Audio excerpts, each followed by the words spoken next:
Welcome to Flat Earth Debate Uncut and After Show. I'm your host Nathan Oakley, and if you are new to this channel, or you've not done so already, then be sure to subscribe, hit the bell notification icon and join button if you'd like to become a Nathan Oakley 1980 channel member and keep up to date with the Flat Earth Debate. If you would like to support the channel, there is a super chat that runs alongside each of these shows while they premiere, and there's also a PayPal, Patreon, crypto, and thanks button in the info box below the video. Speaking of Patrons, I'm going to do a quick shout out to all of you who do support me on Patreon, so a massive shout out of thanks and appreciation to Phoenix Rising 86, Retro Bill, More Books, Cannabear, Fiber Oats, Bogey, Michael Kahn, Rob H, Ben White, John Kays, Patrick Gunnels, Banter, Will Brax, Mel B Styles, Troy Shuker, Harry Blade, Mobile Max 777, Neo the One, Rob W, Open Minded, Reese Pound, Del West Watson, Maria Neelands, Unbelievable Productions, Blue Ridge Ranger, The Real Gabster, Liam Nedrick Jr., Abraham Mohammed, Adrian Quintana, Skeptic 936, Life is Short, Texas Mike, and David Wayne Foster. So another massive thank you to all of you for supporting me on Patreon.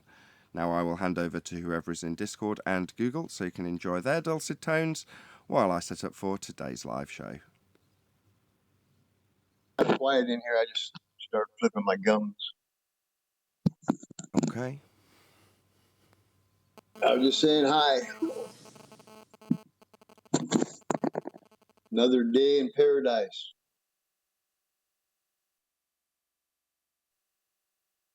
That was a great movie, by the way. Yeah.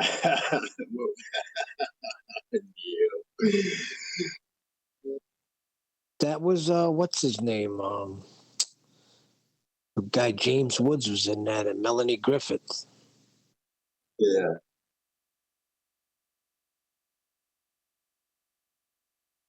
Movie. She was no joke in that movie, Melanie Griffith. She came in with the shotgun when those Nazi dudes tried to take them off in the hotel room. Talking about the same movie I'm talking about? Oh, yeah. I'm not really. Yeah, I think I know what you're talking about, but it was a long time ago.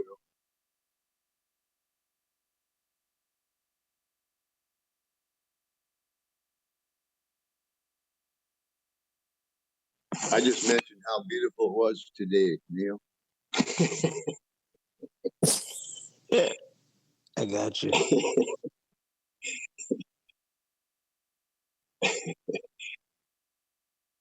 Don't you think? Are you working, Neil? Nah, I'm not working, man. The guy still hasn't paid me for like almost 2 months. Holy cow.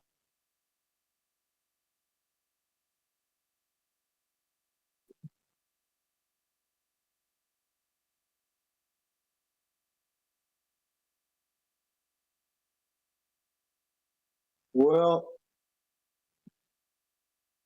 every day they just haven't got nothing to bring up. Science. Well, they bring stuff up, but it's been rebutted so many times.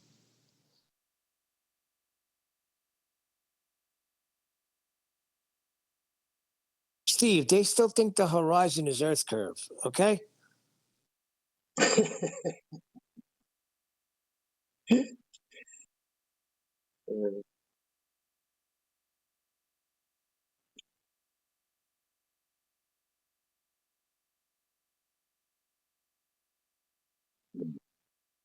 No matter what you bring, no matter what evidence you show them, no matter how Nathan explains things, they still come back the next day with the same thing. The zombies, the zombie crew.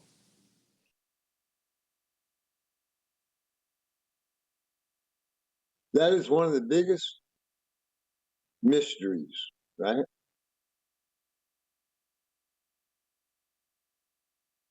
Yeah. To me, it is.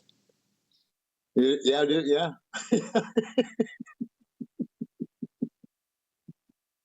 I was thinking about it the other day. I'm like, what's the big deal? So Earth is not a spinning water ball. So freaking what? Get over it. Well, it doesn't answer a question, but it sure raises a question, right? About how we think. God.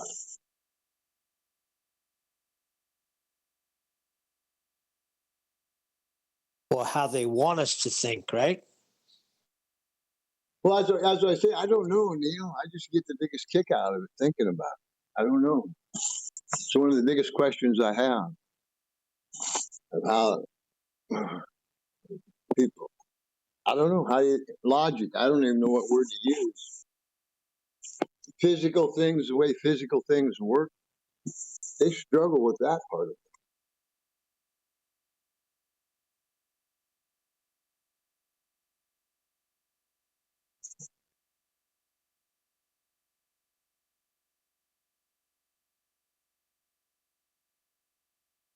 I trimmed out that But bit from yesterday.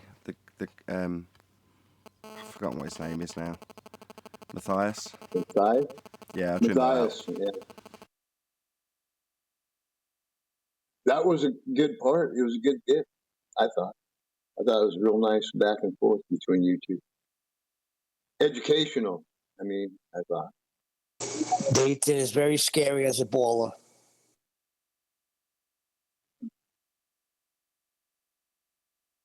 Yeah, no, I thought. Well, that's what's so confusing out here, right?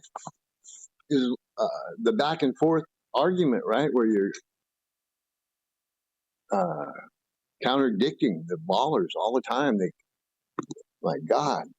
Where yesterday, you were explaining the argument really well, keeping it right on point.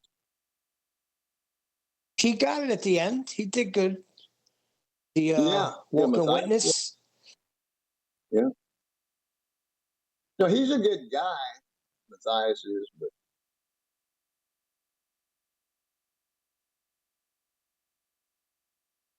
I don't think he's getting the 15-degree drift, how Nathan explains it. I don't think he's getting that.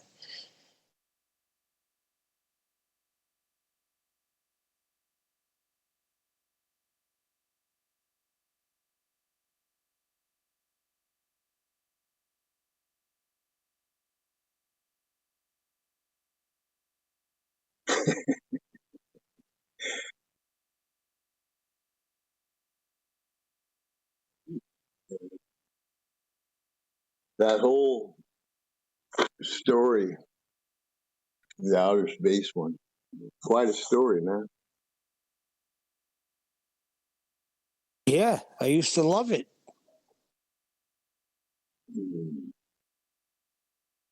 As a matter of fact, tomorrow when Obi-Wan Kenobi comes out, I'm going to have to try and watch it without. Go watch it.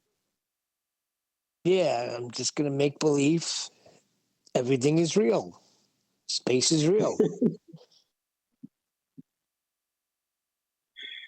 Yeah, it's called the suspension of disbelief. It's just a little bit harder for you to do because you realise that you're doing it, whereas a lot of the audience won't realise they're having to suspend disbelief in order to take part in the movie. It's just done as a fait accompli. They're just doing it anyway. Yep.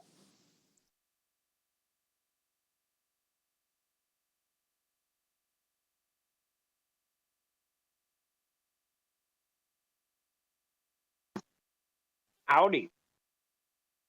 Hello. Hey, Cuddles. Geo seems pretty cool, but the Globers over there, just wow. I thought they were bad here. Globers over where?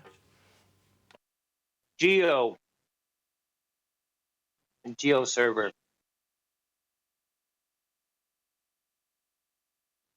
I have no idea what that is. Sorry. It's just another Discord server.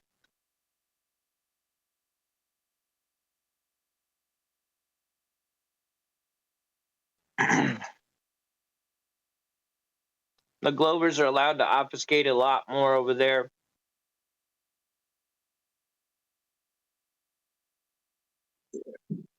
It's the same as here, only when you're not here, right? Earth Awakenings, they call it, is the name of the server. Debate server.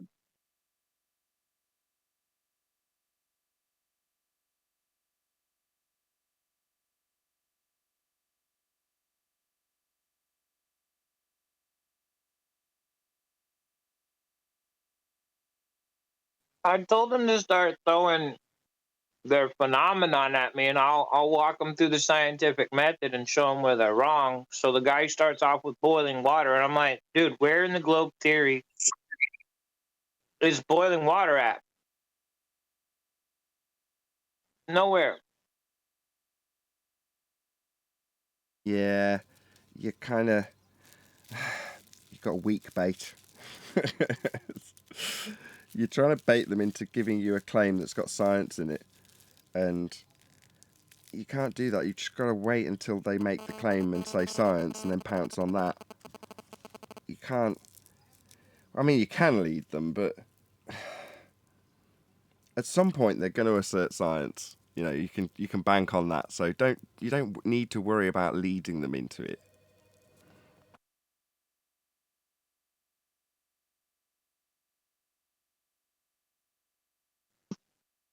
I'm dealing with guys that have been around this probably in Discord longer than me. I did the debate on other apps previously, and it didn't last very long. The guys didn't hang around. They normally left as soon as they got shown up.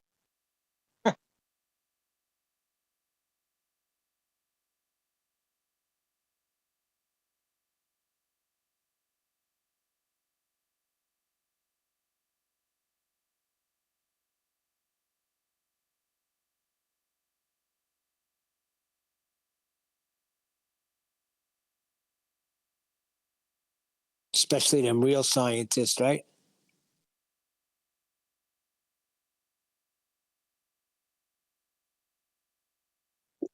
You got a citation for that, Neil?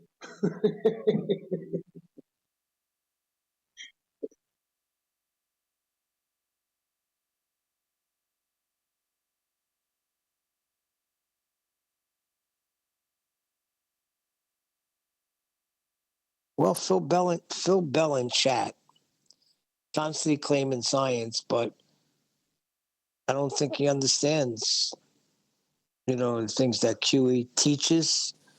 They claim that he's not the only source of information. And they'd be right. Yeah, I was going to say. Yeah, what's their point? Huh? Well, pertaining to the scientific method, I mean, there's only one method, right? Right, but yeah, but QE doesn't have nothing to do with that. I mean, right? So they can't even use him as a. He didn't have nothing to do with it, right? Yeah. Yeah, Luke, but they tried to claim. Go on, Cuddles. Oh, sorry. No, it's all right. Go on. They tried to claim that he made up something, right? I forget the phrase off the top of my head. And I'm like, okay. I went and actually looked it up. The phrase started out in the 1500s, and it was solidified in the 1700s, I think, by a Frenchman. So I came back and I was like, are you telling me that QE's 300 years old? We've all experienced something similar recently, right? You've only got to make a claim about celestial navigation, and you'll very quickly find that they'll reposition what is a well-established method, like the scientific method, as being your claim about celestial navigation. And it's like, no, that is celestial navigation. That is how it's done. No, that's your claim that you need a flat line or a 90-degree angle. Whatever they're saying is just yours, as opposed to just the way you do it if you're performing the method of celestial navigation. Well, QE's had that, but as a loner with the scientific method. Oh, well, that's QE's scientific method. No, it isn't. I mean, flattering though that may be from your opponent, so that they can just pull it apart as though it's yours and nothing more than them disagreeing with you and your description. That's why everything he goes through when he does them, like on Ballbusters this weekend gone, he goes through with citations. Here you go. This is how it's described by people in academia.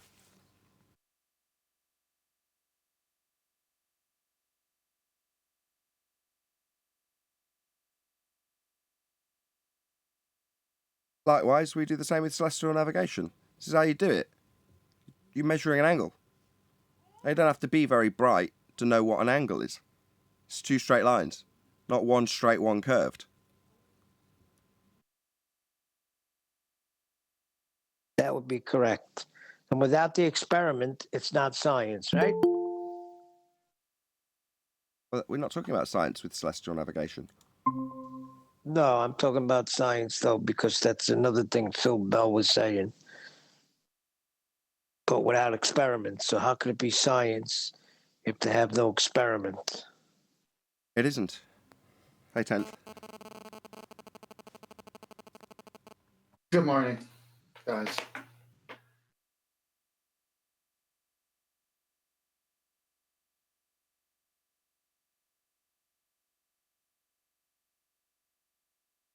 We're going in circles about what the scientific method is still. A little bit. You hear that little noise? Is that my end? I've been hearing it. What noise? I was going to mention that. No, what am I? Is That noise. Yeah, no. That noise right there. yeah. There's a like a Daddy. A buzz. a Buzzing. buzz. Yeah, Yeah. almost like a. It's It's, Go ahead. no, you go ahead first. I was just going to say Nathan needs to talk when he does it. He doesn't do it unless he's talking or micing or something. There's a what? There's I've an only issue. noticed. Yeah, right Yeah. there. Sounds David, sounds like dielectric electrostatic. Uh-oh. Here we go. Okay, that's Nathan. interesting. Yeah, every Yeah. time you start right talking, now, it it's starts. doing it right now. Yeah. Did it again, Nathan. Okay, is that any better? Yeah, try it again. Check, check, check. You have to do it one more time. Check, check, check, check, check, check. No, it's coming. Nope. No. Still there. Nope. Oh, that's interesting. Okay, so Voice Meter Banana crashed just before, well, just after I did my intro, actually. And then I've reloaded it and it seemed okay. But you're saying there's some distortion when I talk and someone else talks? Yes, Nathan. There's no distortion or nothing with your voice. There's some Just type a of buzzing, Nathan. There's a here. yeah buzzing. When I came on, every time you spoke, it came on. Now, whatever you did, it's coming on, and when you speak, it comes on. Oh, great. So my mic sounds like crap, is what you're saying? Check, Well, check, check. Hold No. on, just be quiet a second, just so I No, can it's- monitor myself on my own system. Go ahead. I can't hear anything sounding rough. I sound fine. Ah, but yes, I can hear it. It sounds like a phone or something, doesn't it? Yeah.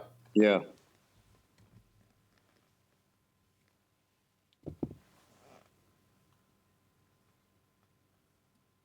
Check, check, check, check. Is that better? Much better. Better. Okay, so my phone was being picked up. Let's just stop monitoring myself because that's slightly disorientating. So my Yeah, I mic think you picked up my fixed it. phone. That's bad. Your phone was close by. Is that what was it? No, it's on charge. It's 8 inches away from the preamp and the mic. I'd never dreamt it was that sensitive. Well, Okay. whatever you did, it's not doing it no more. So Well, that makes me think the cable's not properly- Interference. Well, that shouldn't happen. It's a balanced cable, so that tells me that the interference is going into the preamp. That's not very good. It's a good preamp. It's supposed to be a good preamp.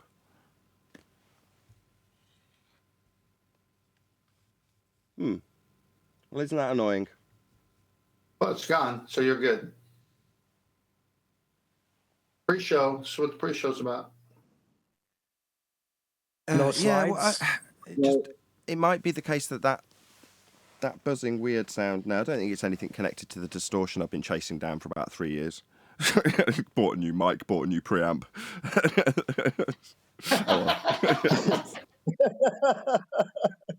Well, I was just going to say, because when you first started happening this morning, it would only do it when you first started talking. And then the second time, like, I better say something to Nathan. And then the third time, I think that's when 10th Man said something. I thought it was me. Only was doing it when you first start talking, and then it was not continuous. It tells me that my mic preamp is a lot more sensitive to RF interference than I first thought. But I'm just surprised. I thought it was, a good preamp. I didn't think it would have that happen. Hey ho, you learn something new every day. My Audient Evo 4 preamp isn't as good as perhaps the reviews might suggest. Maybe put your headset to the other side of your head. It could be that metal plate. No, we got a funny guy. Well, there is a lot of electrical crap around my preamp, I've got to be honest. I don't know, I'll give it some thought. Who was that? Die slow in his ether? Yeah.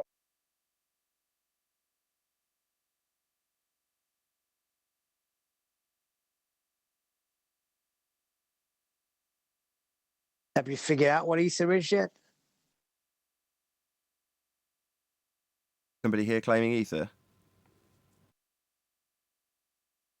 Go on, own up. No, I didn't. Neil brought it up. Is that I'm a just yes? curious if Neil knows where the term comes from. Where the term ether comes from? Yep. I don't know where the term comes from. Do you know where the term comes from? Cuddles?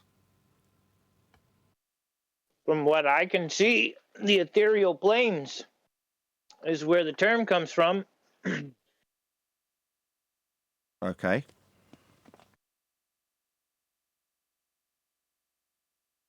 Ethereal planes is just another way to say fourth dimension or heaven or heavens. I thought you were describing a new airline.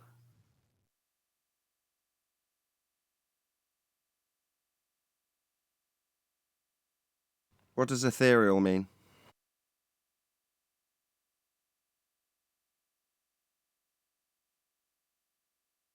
According to the dictionary, I have no idea. Let's have a look.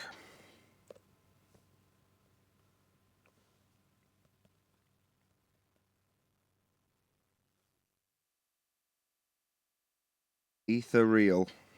Ethereal. Extremely delicate and light in a way that seems not to be of this world. That's what I thought it meant.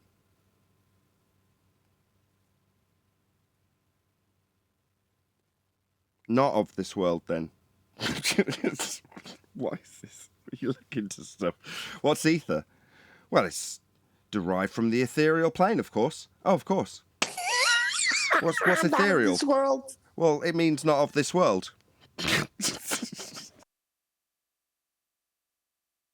The ethereal plane existed adjacent to the prime material plane and connected to it. Connected it to the inner planes. The ethereal But not of this planes world. plus the energy planes. Oh, I know what you're talking about now. The ethereal planes off Universe Street in Dimension Land, next to Narnia. Yep.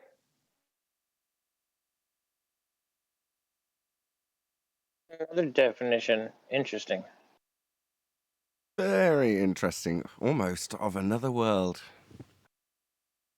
Well, ethereal plane is the home of ghosts, wraiths, and other spectral entities. So ghosts and ghoulies then. All right.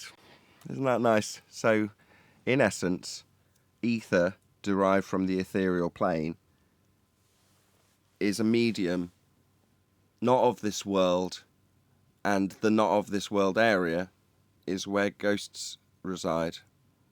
That's what our flat earth counterparts are punting. Wow.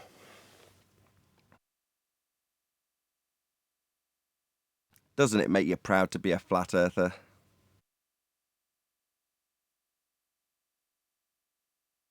Makes me proud to know my father, know who my king is.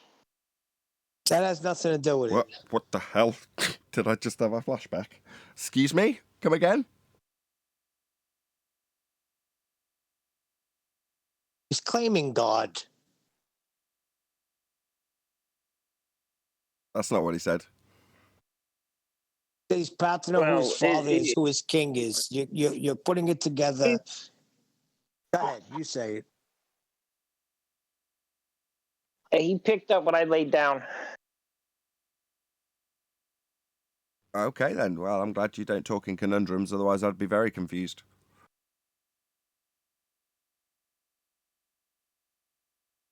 He's equating ether with God.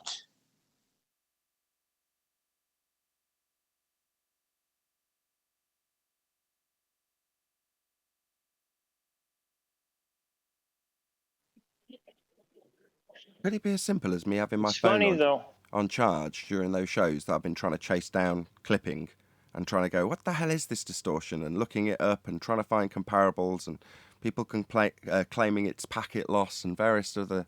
Could it just literally be that my phone's been on charge when it's happened? Could it be? Yes, FCC regulations got you messed up, man. The circuitry has to be allowed to be manipulated by an outside source. On a mic preamp? Well, that's their FCC stuff, man. Everything has to be within a range where it can be tampered with. Everything? Tampered with or affected. With the electronics, obviously, communication devices. So you're saying the reason my Audient Evo 4 is insufficiently shielded from interference is because what? Communications, whatever the hell, the FCC commission, they made rules about electronics that you can't shield from all interference. There has to be a limit to the shielding so that things can be interfered with. Say if they were doing an emergency broadcast, your device would pick up the broadcast and it'd be coming in on whatever channel that you're on. The emergency broadcast would take over that channel. Oh, I see what you're saying. Really? And that's why I'm getting distortion in my mic preamp, you reckon? I mean, I am. I heard it. Yeah, I heard it go away when I moved the phone. Yes. It's coming from your phone and it's interfering with the other electronic. Your phone is sending out a ping signal. The other electronics are picking it up. That's where the distortion is in the FCC. The way they've got it set up is that the devices can't be shielded from all interference, because then in like a state of an emergency, when they send out a specific signal to override anything else that's in the air that's coming to your device picks up on that one particular signal and it comes through your device. So you're saying my mic preamp would be that device in this instance? Yes. All electronics have to have a range of interference allowed.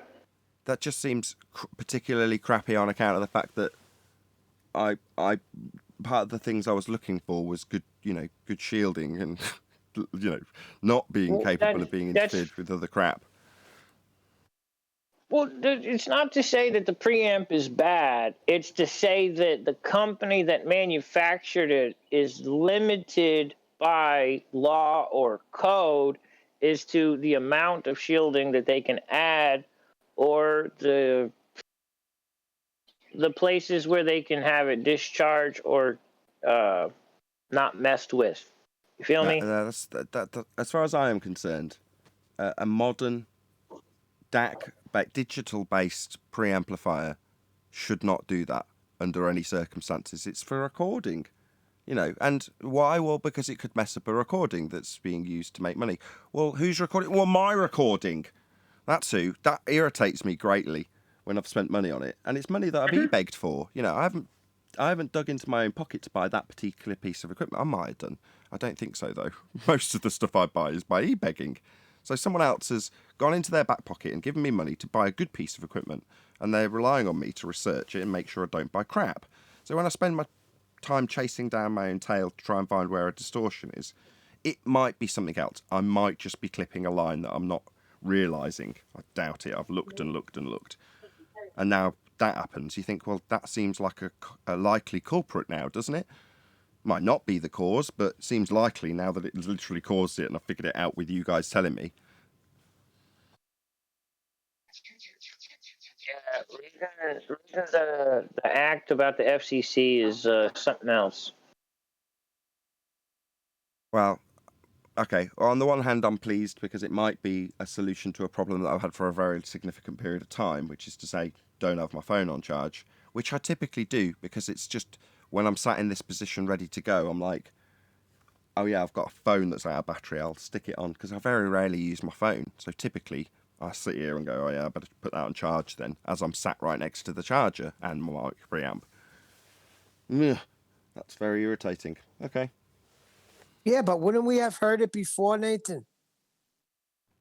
No, not necessarily, because while the show's rolling and I'm talking, you might hear it, but if you just hear a sound, which I did while I was editing the video that I've just done, I hear it and go, my God, I'm not putting any of my lines. I, personally, never go into the red, ever, or into the yellow on all of the lines. You know, I've got so much headroom in in every single stage of gain. I can't see how there's any clipping going on. But yet I still go back to a recording after the fact and go, ugh, why is that distorting? I'm not even that loud when I'm talking. Now, not being loud doesn't necessarily mean your voice isn't carrying a lot of energy at that particular moment. So you might not be at an absolute peak in terms of SPL, but there might be a lot more energy carried in that particular piece that clips the mic, or clips a line, or clips the preamp, or clips something. I just don't know what. However, if it's just the case that my phone's on charge and every now and again it just pops out a little bit of crap and that gets into the preamp, how would I be any the wiser? I'd just keep chasing it down in the system. When it's something external, it's the phone sat next to the preamp, or 8 inches away, or wherever it is. Yeah.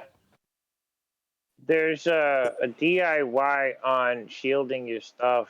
Normally, Kevlar. There's a specific Kevlar that people use. I shouldn't have to do that, though. You know. I know, but that's what I'm saying. The FCC, the Federal Communications Commission, are the ones that got their hands in the manufacturing of electronics. And it's not just here, over there, too, obviously. There's another system like the FCC that's here in the States. It's doing the same crap to y'all. You charge it turned off, the phone, Nathan, or on? Sometimes if you turn it off and charge it, then nothing's coming through then, you know. No, it still pings. It's just a different frequency. Even with the dead phone, you can get your RF meter out. It pings every 15 minutes. About the time period that I'd find there's a distortion. Literally, that's about the time frame. About every 15 minutes. Right. I'm not even joking. I know, because it annoys me, because I'll have one in every 10-minute clip. Right. It's the phone. The phone's base root programming is for a ping signal every 10 to 15 minutes. Most of the modern cameras that have IR lenses actually take an IR picture every 5 to 10 minutes. Yeah, that's or correct. 30 seconds. So it's just another one of those things. This is why I like talking about rooting and programming my own devices and getting all the crap out. Yeah, that's going to be way beyond my capabilities. Me, no. I thought my hard drives were making noise. I'd got the new graphics card in and just was stupid and didn't realise that's going to be the most likely cause of something making audible noise. Just the fans coming on in a weird profile. And when they hit the temperature target they're trying to get. They turn the fan on, it cools it a little bit, it cools it down, and then they turn back on again when it heats back up 25 seconds later. So you just see this perpetual buzz, buzz, every so often. Very irritating to me. I like the computer to be silent. So I thought it was the hard drives. I just thought, why are the hard drives why are they spinning up? Not appreciating that it was the new graphics card. So I went in, did a bit of research, and people are like, oh yeah, it's all sorts of bloatware in Windows. You just need to run this piece of software, it'll turn it all off. Oh, brilliant. I'll do that then. Yeah. What an idiot. I shouldn't. A little knowledge is a dangerous thing, right? You're more likely to bugger something up if you don't really know what you're doing or why you're turning it off. But I just ran the program. Next thing you know, I'm spending a weekend putting things right because the show doesn't work anymore. And I'm still finding niggly little things that don't work, like voice meter banana crashing.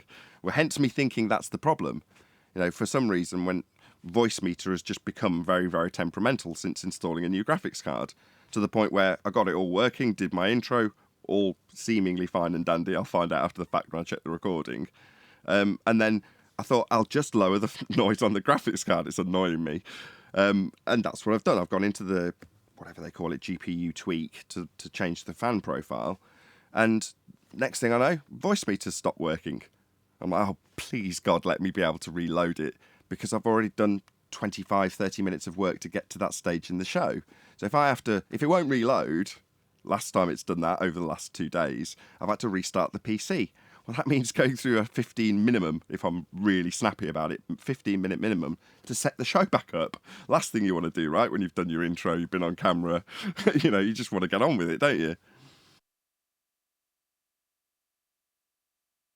So yeah, I don't really want to muck around with things to the point where I've said to my wife, okay, I've done my research. There is a new version of Voice Meter Banana. And according to the people who've downloaded it, they just deleted the old one, restarted, installed the new one, and it picked up on the settings and everything was glorious. However, this is my livelihood. If I muck it up on a Wednesday, Thursday, Friday, whatever, and then don't have a show, that obviously affects my income. Very bad news. So I've said, okay, well, it's a big deal for me. Updating Banana is a huge deal. So I'm going to do it on Friday. So inevitably, that will probably be me spending the entire weekend trying to find a way of getting back to the point where I can load it and it's temperamental rather than not working at all. But there we go. Such is life.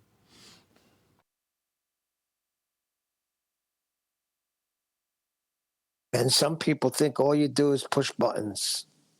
I do, but there's a lot of buttons. A lot. Can I show it? We're talking about it. Why not? Can I show what my screen layout looks like now? I don't know what it'll look like now. I've changed the monitor. I'm sure I've told you. I won't bore you to death again about my £60 monitor. Where's TV? TV and webcam. That'll do. Oh, it's just the top of my head. That looks a bit horrible. There you go. This is what's this? Oh, it's just showing a tiny portion of it. Let's see if I can fiddle with this to get it to all be on screen. Probably not. So the reason this is all cockeyed, I'm only talking to the audience, you don't know what I'm doing and how horrible it looks on OBS. I've now got a vertical monitor, so you can, if that's coming across on the broadcast, at the top I've got my Patreons, then I've got my Voice Meter Banana, then my OBS. Along the side I've got my chat up here. Let's go to projector. I don't know how interesting this is going to be for you as an audience member looking at my forehead. Where's projector? PJ. And this is what my projector looks like. So this is my main monitor, if you like, with the guests, with Discord, with Skype, my PC Temps monitor. This is a live stream feed down here. So I can glance out the corner of my eye, see what's going on. Yeah, that's the setup of the show. And there's a lot of stuff to keep an eye on.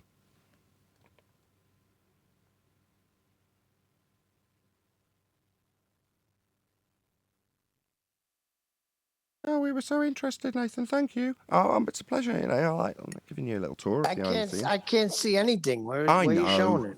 Just pretend. Oh, okay. So I'll be able to see it on the Uncut and After show. I got you. Not really. It looked garbage because the aspect ratio of OBS is the same as everyone's standard monitor, right? 4x3, 16:9. So trying to fit a vertical, 16:9 screen, there's no way of fitting it onto the, I can't show it anymore. I have to figure out a way of doing that. But then again, it showed how much stuff I've got. Many, many programs running.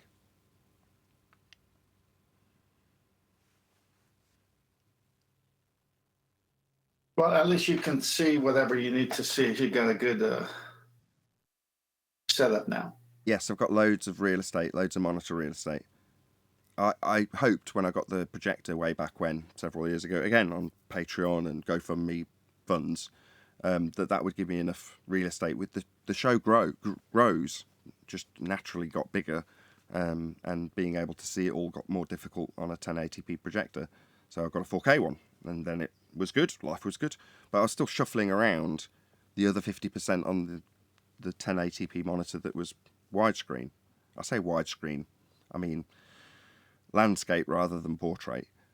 So now it's portrait and a higher resolution. I can fit 2.5 more apps on all at once. So I don't have to move things around, which is great. Well, it's good to get that settled because now you can focus on the show and the debate and the arguments rather than instrumentation issues. Yeah, right.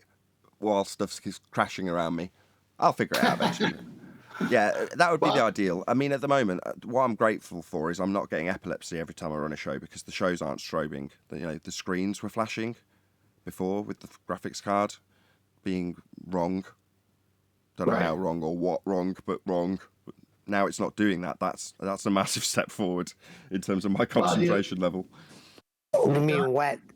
You've done your research to know that the end user wants a good sound and a nice picture, and that retains an audience and gains an audience. So you're doing that part to make your show be successful, and then the rest is the content. 80-20. So just in terms of the presentation, so 80-20 as in 20% is visual, 80% is audible. Well, obviously the 80% that we're talking about has to be quality content. You can't just have buttery smooth radio announcements of the weather for 24/7. That's not going to get you an audience. Well, it might if it was up to date and accurate, I suppose, but you know what I'm getting at. You can't just have really good buttery smooth audio and nothing to talk about. You've actually got to have a subject. Luckily, we are lucky enough to have an evergreen subject. Well, it's a lot. There's so many similarities in sales. Is when a salesman knows his material, has a great product, but is fashion challenged, and people judge that person immediately based on the fashion, what they're wearing.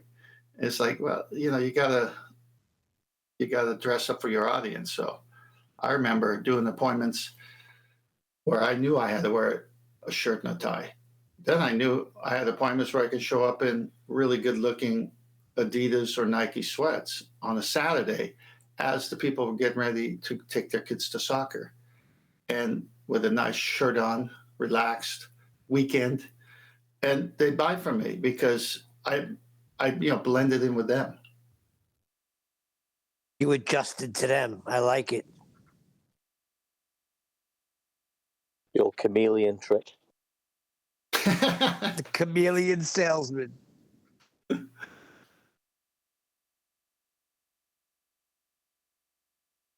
Any new poems? No, I've not had a chance, Neil. I've got some in my mind. I often wake up at 2 or 3 o'clock in the morning thinking about these things, and sometimes I just jot things down and then look at it again in the morning.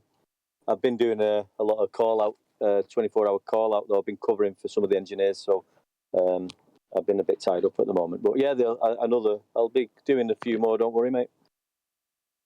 That's how Sting writes most of his songs.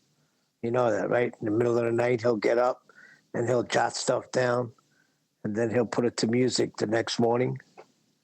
Pretty cool. It's actually a fairly common creative way of doing something that's not uncommon for people to describe.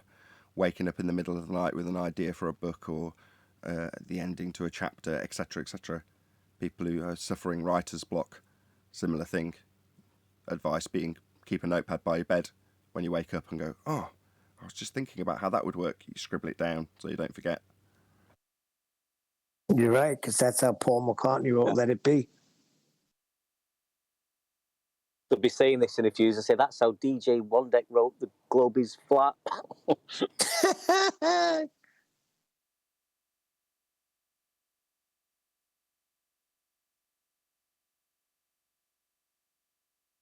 Awful picture of you, Nathan. What?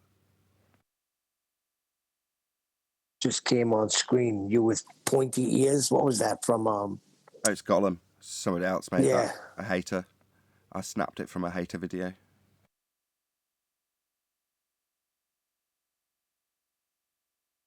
But Gollum and the evil one slipped away with her.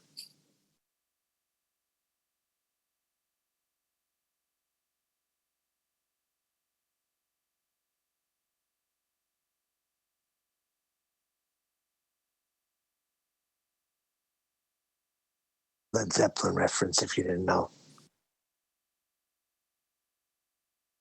Well, the show is Gollum Your Name, Neil.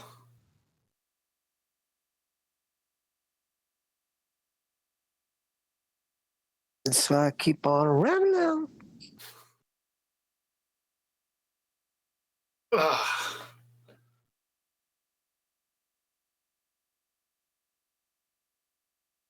Wondering what graphics card you got that's so dadgum loud. It's not. I think he's It's starting. not loud. Oh, On the contrary, I want it to be silent.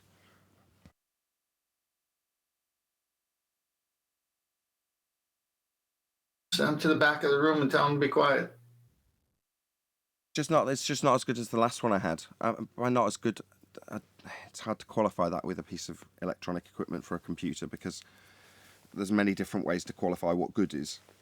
Well, considering that I didn't run it for computing purposes that it was designed, that would be games, it was massively underutilized. So this one is no different. But for some reason on this, while it claims that you can keep the fans off at 55 degrees, it doesn't. So I'm watching the temperature now. It's making me twitch. I've got a little bit of OCD about it.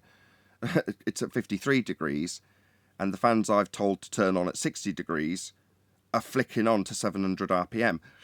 That just annoys me. Now, most people probably would go, yeah, I can hear it a little bit. What is that, 25 dB? Yeah, it is. That's 25 dB too much. Right. I'm getting EVGA for mine, and they run quiet. But by run, you mean it's got a fan on, right? That's not what I want. Yeah. Yeah, that's no good. Well, that's the thing, though. I've got enough CFM movement in the case that I have that the card really isn't going to need to run its fans a whole lot because the airflow through the case is going to be massive. Yeah, well, I've got a. It's not 20 millimeter. It's whatever the biggest Noctua fan that they make is. I think it might be 20 millimeter. It's massive, a big case fan, and I don't have a glass window. I've got a side panel with a mesh, so I'm not interested in what it looks like. It's a black box behind me. So where people typically have a peephole, I've got a giant fan.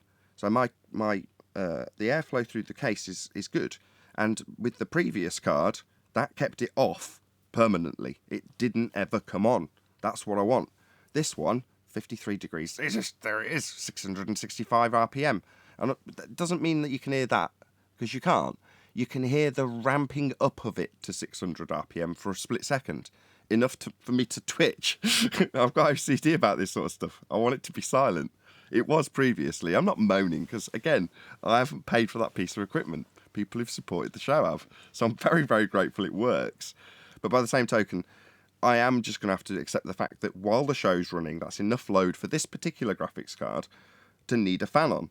So I'm just going to have to just suck it and say, okay, I'll have it on at whatever, 800, 900 RPM, whatever I can get it to stay on and just not do anything other than be on at that speed and not change speed. And that'll be enough. God, we're going past, it's me getting caught up in technical stuff. I've overrun the live stream. It's the first time I've done this in about 3 years. It's your fault talking about PCs, Cuddles.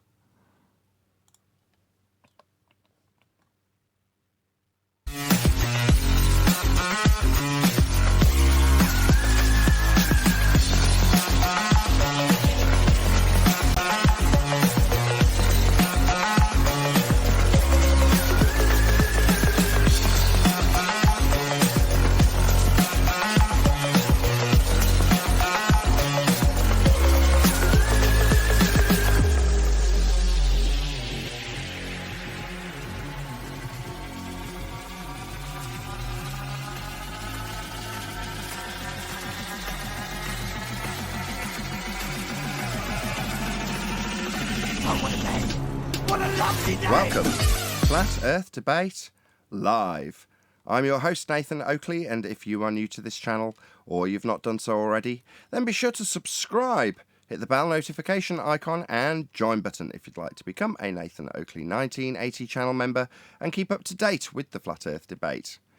If you would like to support the channel, there is a super chat that runs alongside each of these shows while they are live, and there's also a PayPal, Patreon, crypto, and thanks button in the info box below the video.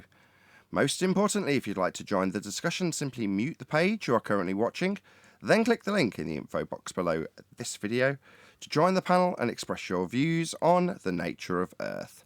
If you do join, please don't swear. If you do, you'll be ejected, and if you are, please don't try to rejoin the stream using stock accounts. You'll be warmly welcome back on the next stream. Please also share the show on social media. Sharing the show obviously increases the live audience, but this in turn increases the chances of a more diverse panel, so please share the show on Facebook and Twitter. Now, we are joined by Neil, 10th Man, Arwin, and a whole bunch of people in Discord, so welcome one and all. Good morning, everybody. Hello. Let's get it on. Let's get it on. Oh, that's the cue for housekeeping. Excellent enthusiasm levels. Any evidence of a physical geometric sphere-edge horizon, formerly known as the curve of the Earth? They insist, Nathan. They keep on bringing it back. Back from over the horizon. The horizon used to be Earth curve. Well, it still is, but they just can't argue it. But they'll always come back with it again after a while. You mean like Phil like B? a snail's eye, right? You put your finger on the snail's eye, it's going to retract, but it's always going to come back. You mean like Phil B saying it's both geometric? And Haven't you heard? It's not mutually exclusive.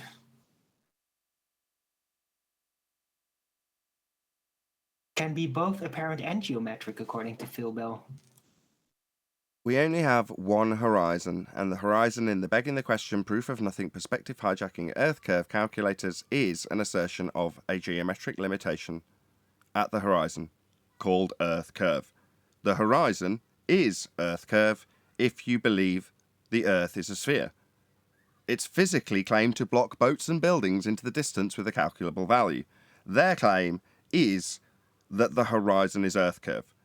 We've debunked it. 1st Jan 2020, Black Swan. If the Earth was a sphere with a radius of 3959 miles, then every distance to the horizon, that's the measurement, to Earth curve, could be no more than 1.2 times the square root of the observer's height in feet, as per the claim of the Earth curve maths. The distance to the horizon, in the Black Swan imagery, is way beyond 10 miles, when the Earth curve maths would suggest it would be at 1.2. Beyond the physical geometry, claimed to be refracted means it's not physically blocking anything anymore, therefore not physically proving its Earth curve anymore, therefore the horizon is not Earth curve, and the Earth is not a sphere. you can't do that. That's begging the question. Okay, no worries, we won't beg the question of a sphere ever again. Obviously that same standard will apply unilaterally to everybody who comes here, right? Oh no, my bad, every single argument that ever existed for a globe started with the assumption you were on a globe. Right. How are you going to even start your argument if you can't start out begging the question, you know? Oh, well, I'll tell you, because that's happening right about now, isn't it? With the elevation angle argument. Any evidence that you can acquire an elevation angle measurement from a curved baseline, i.e. a sphere Earth? No, you can't. Impossible. Syntax error. Most people don't give it much thought. Just by coincidence, I saw somebody who was talking about a curved monitor when I was looking at refresh rates and what high resolution will give you in terms of picture quality, etc., etc. So I'm doing my research to buy my £60 second-hand monitor, and one of the things I came across was a guy talking about the viewing angle to a curved monitor. Now, when it comes to him getting the viewing angle, he has to explain in a very loose, I'm not nagging the guy too much way, doesn't understand or care to appreciate why he can't measure an angle from his curved monitor. So in his own words, I kind of eyeballed it and guessed. Why? Well, because you can't measure an angle from a curve, that's why. It's two straight lines.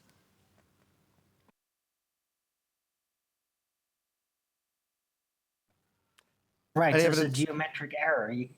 Yeah, that's what I've actually wrote as a comment. I couldn't help myself. I was like, yeah, try and put your curve monitor into a CAD program and see what angle you get from your curve.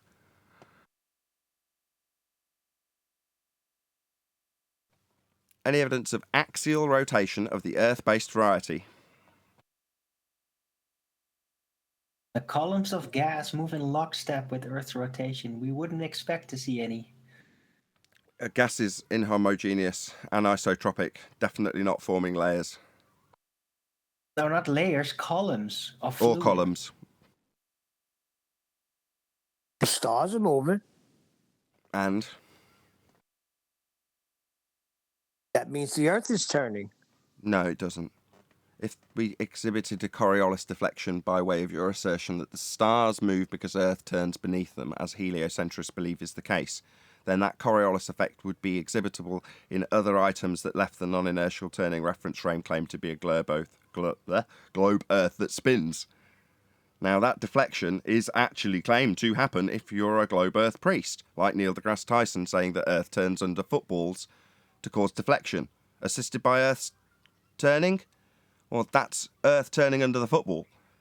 However, if that was the case, Simon Dan here in his helicopter would have the next continent along coming towards him, because Earth would be turning under the helicopter like it's claimed to turn under a ball and turn under the stars. That's Coriolis deflection that we do not observe. So the assertion that Earth is turning under the stars to cause them to deflect at 15 degrees an hour as a result of Earth turning at that rate is nonsense. There'd be other consequences. Claimed to happen, but we definitely don't experience. Well, no, you can't use that because when you do the Coriolis test on a roundabout, they're saying that Earth does not rotate the way a roundabout rotates. Don't you know that? Okay. Well, if I look at a lamppost from a roundabout, it seems to spiral. Not because roundabouts are having a magical influence on lampposts, or that lampposts move in a spiral manner. It's merely the fact that I'm observing a light from a turning reference frame, precisely as is claimed to be the case with the stars. They're not actually moving. We're turning beneath them to cause their apparent motion. Well, that's exactly the same motion as a roundabout could induce in a street lamp. The movement of the street lamp isn't real movement. It's the movement of the turning platform. Well, they're claiming the stars' movement isn't real movement. It's the movement of the turning Earth, they claim, causes that effect. So look, I went to an aquarium, and that's the guy. What are those places called where you see the stars and everything? Planetarium. Planetarium, and the guy told me that it's really the ground that's moving. Like in the planetarium, they make the stars and everything move, but they really tell you that it's not the stars above moving. That's a great story.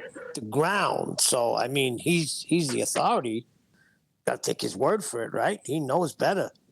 Yeah, For but we all can the debunk that. navigation, the celestial sphere model says the stars are moving and the Earth isn't.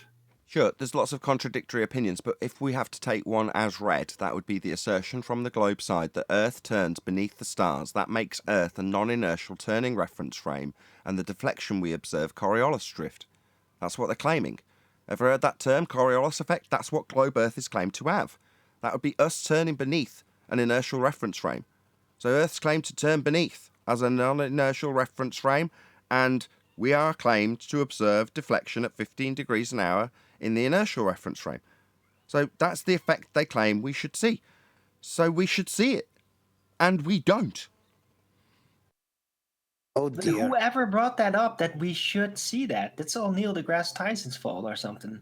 Well, he just holds to the actual globe claim. Globe claims Coriolis deflection because the Earth turns beneath the football. So he's just repeating that. That's all he's doing, sticking in line with the globe Earth claim that Earth turns beneath as a non-inertial turning reference frame to cause Coriolis effect. And when he details it, he doesn't say that the ball drifted and the goal was caused by Coriolis effect because he's not that stupid. He said it was aided by Earth's rotation. Now, the effect detailed Coriolis in terms of the drift you observe because it's not actual drift. It's the ball travelling straight and Earth turning beneath with you attached to it. So from your vantage point, it looks like it curved through the goalposts. Actually, it's Earth turning beneath according to Neil deGrasse Tyson. So that's Coriolis deflection. But the net consequence is that Earth's turning beneath that football according to him, and according to the globe Earth claim. Yeah, but hold on. The globe Earth is not a sentient being. It cannot make a claim. Who actually made that claim about the globe Earth first in an official capacity? It doesn't matter. It's a consequence. It's a net consequence of Earth being a turning reference frame. It's a net effect that would be induced by us turning. Yeah, but that's not what claims are about. That's a logical consequence. You're talking about a claim. It's a claim that we don't experience, though, isn't it? So they claim Earth's a turning reference frame, and they claim we'll see Coriolis effect. But that would mean that you launch your drone and watch it drift away. Not because drones drift away 1,000 miles an hour on the equator. They don't. They haven't got motors strong enough to take them that speed. But it's claimed Earth as a non-inertial turning reference frame turns beneath your drone. So that is the claim, but the claim fails because it doesn't happen.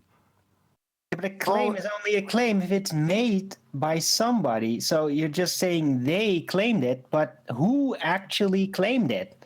The globe. I'm not saying it's sentient and has mouths and can claim it. I'm saying it's a net consequence of being a spinning globe.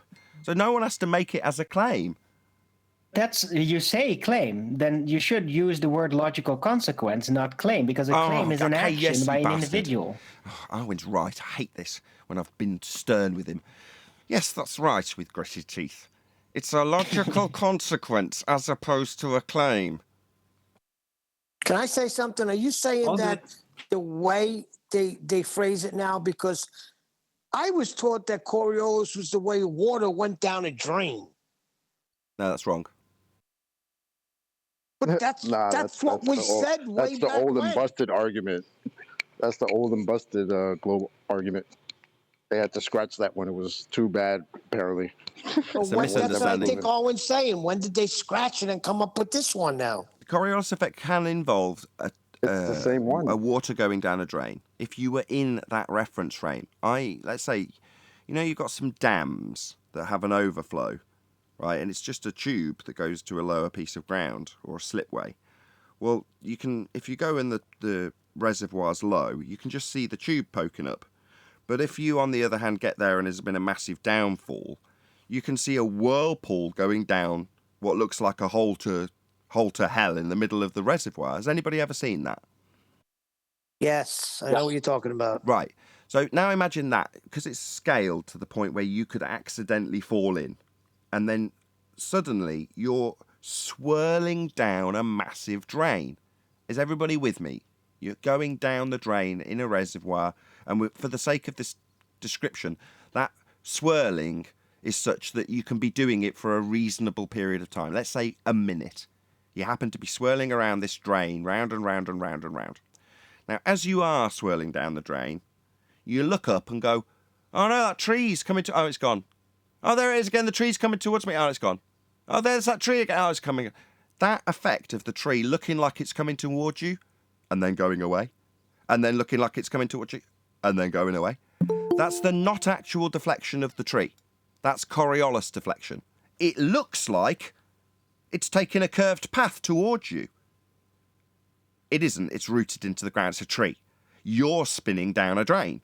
So that would be the only way you could use water swirling down the drain as an effect that is only capable of being observed from a spinning reference frame.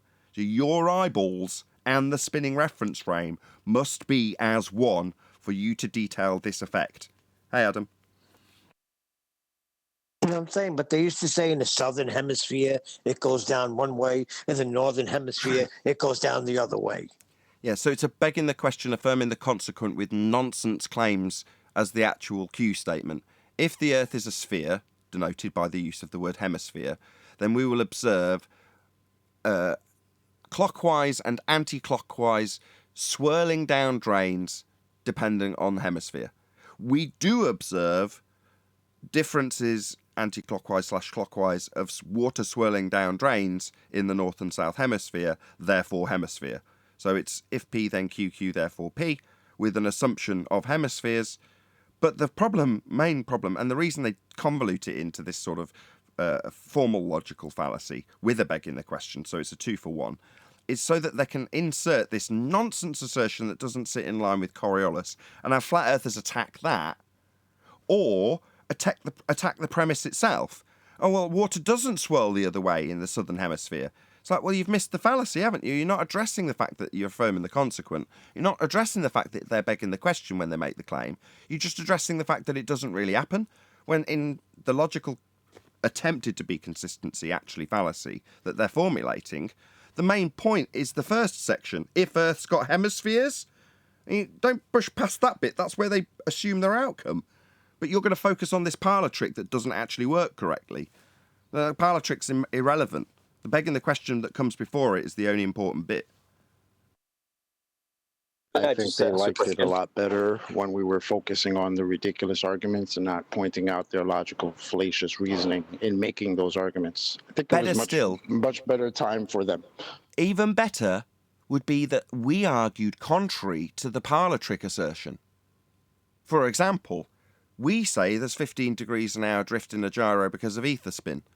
It's much better that we argue with the convoluted parlour trick than the affirming the consequent and the begging the question, because that's where they get their win, regardless of if we argue or if we don't. Oh, what's that? You're saying it's not really Earth turn because you've shown it happens now. No, what happens in the parlour trick again isn't relevant. The if P statement is if Earth spins, then Q drift in gyro. The drift in gyro is absolutely irrelevant to the first begging the question point that's being made in the claim. That's if Earth spins. Automatically assuming it in the premise and then substituting it for something different, that would be ether rotation, doesn't change the logical fallacy. If ether rotation, then gyro drift, therefore ether rotation, doesn't that just sound like they've just changed the begging the question fallacy? That's because that's exactly what's happened.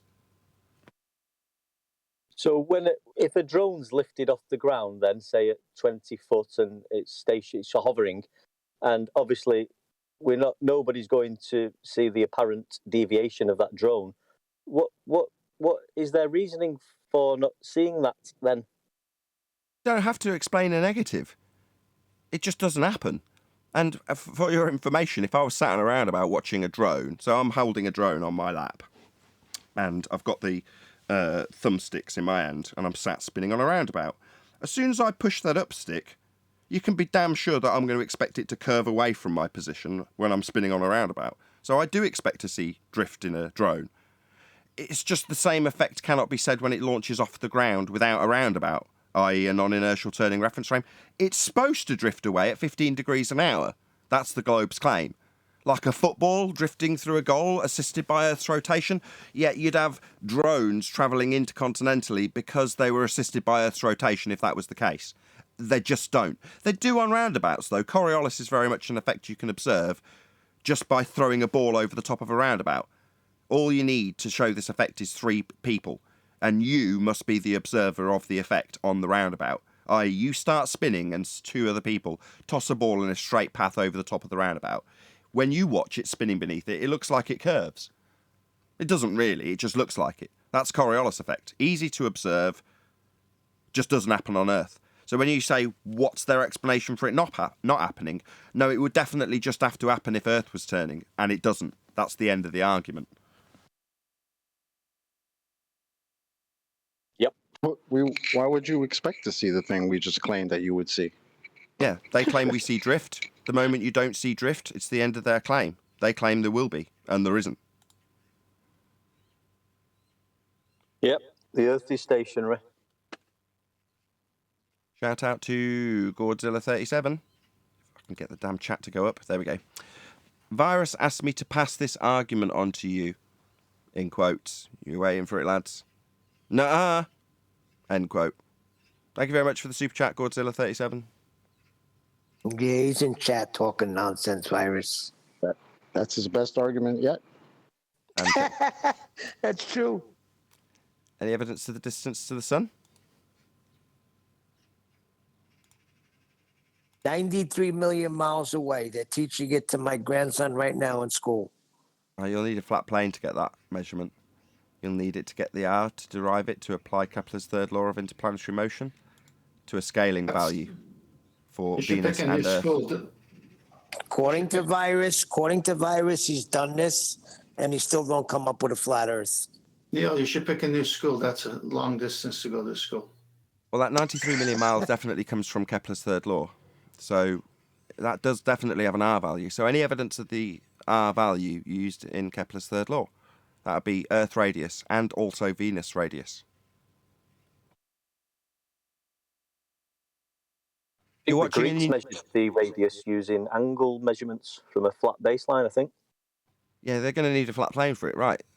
Elevation angle measurements to Polaris to derive the radius of Earth, or dual radii, if I'm to be more accurate, or an application of Al-Biruni's method of dip angle measurement to the horizon that we've debunked as Earth curve. Not the one that Phil's talking about, the refracted, can exist simultaneously, not mutually exclusive horizon. No, just the horizon that was geometric prior to 2020 that Al-Biruni drew a straight line to derive R. After measuring the height of the mountain he went up, integral to the measurement, off a flat plane. So no matter which way you dice it, you're going to need a flat plane to get R. Earth is indeed measured flat, as is your globe, derived from that flat measurement. That's where R comes from. Earth radius, the assertion begged the question of, in every single example of a claim to be proof of a sphere Earth, was derived from a flat plane.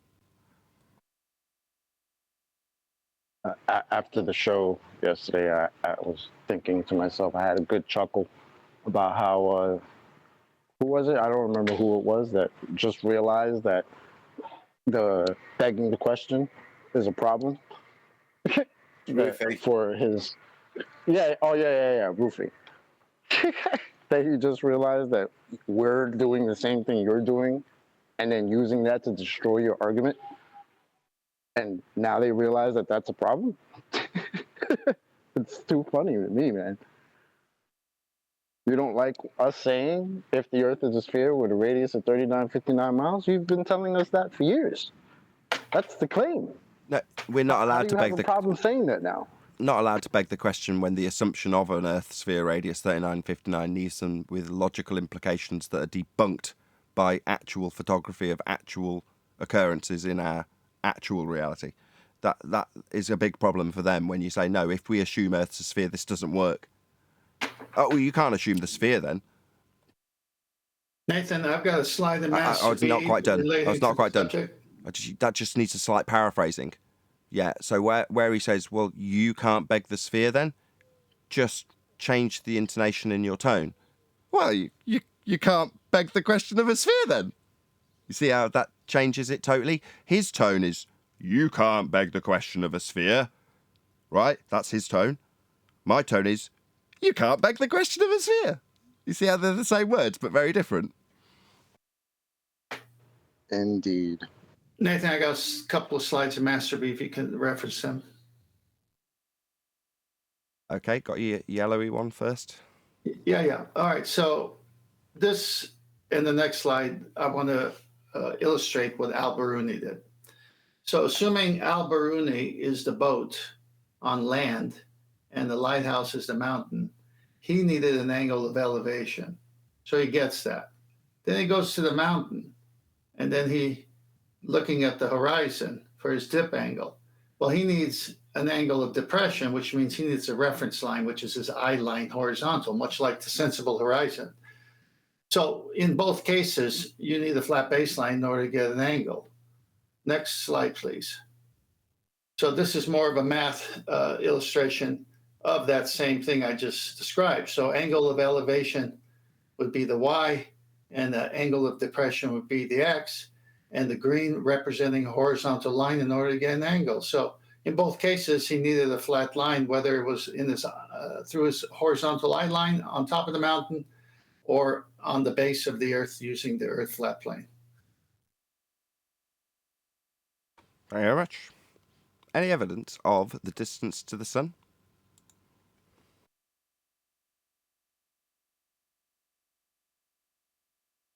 Thought we asked this already. No, I asked for R, and then we ended up getting into the distance to the sun because you claimed 93 million miles, and I said you'll need R for it, and then we asked for R, but I haven't actually asked for distance to the sun yet. It is the same answer, though. No, you actually did ask for the distance of the sun, and that's why Neil said 93 million miles. Correct. Oh, is that right? Did I not ask for R? You asked for R before, but the last question was the sun. Okay. Okay, I've just lost track. Any scientific evidence of gravity, then, in that case? What's that?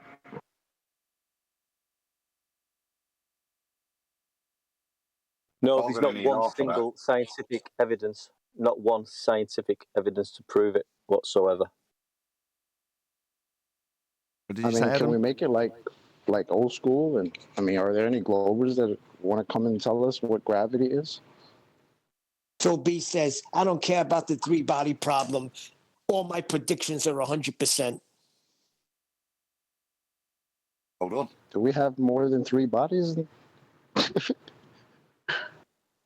Why wouldn't he care about that? No, chocolate. Why? Only ever one. Okay.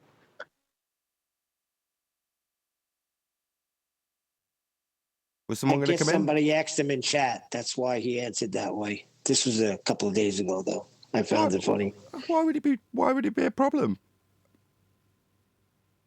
Is he actually saying 3 bodies is a problem? It's a problem for Einstein's field equations. Let me give clarity as everyone clears their throat through the top of it. No, it's a problem with Einstein's field equations. That's what it's a problem with. Obviously, we don't exist in pseudo-Riemannian for space-time, so the consequences of space-time bending aren't really that concerning to me. When you describe them mathematically and find a problem with them, that's not really a concern to me. It is to some people because they think it's real. And when they're asked about the problems with their maths, not reality and physics, but maths, they say, it's still right. Okay, good for you. Happy days. That's the bit that struck me there. That he said all those things, and as far as I'm aware, he's sending rockets into a violation of the second law. But in doing so, he's made the bold claim that the way he does it is with predictions. He's guessing that his rockets will go up. He'll predict that if he puts this, but he's gambling all this money, doing all these things on predictions, Phil. I wouldn't describe my job like that. Adam, let me ask you a question about math. If I wanted to believe the globe claims, I could only believe it if it existed only in the maths, because reality doesn't vet it out. Am I right? Or should I rephrase the question? We did it a bit last night, didn't we, on Betty ambushed us with FG. Yes, she did. And I won't ramble as much there, but the math is only as good as the description, and it's only way of calculating something. It's not actually manipulating reality, is it? So it's only as good as QE was saying about defining your parameters. That's where it's useful. But if you look at the gravity stuff, then we're taking the number that we're pretending to calculate from reality and then backworking it. And maths can make anything look very pretty, and it can be mathematically correct, but it doesn't mean it has any bearing to reality, even if the numbers work out. I can bend space-time in maths. Yeah? I can't touch it, I can't see it, I can't feel it, it doesn't exist in reality, but I can do all sorts of amazing things with it in maths. Well, that's funny because Virus says he doesn't bring his proofs here because they're mathematical. Very interesting. Okay. We deal with physics as opposed to the conceptual, descriptive language of maths.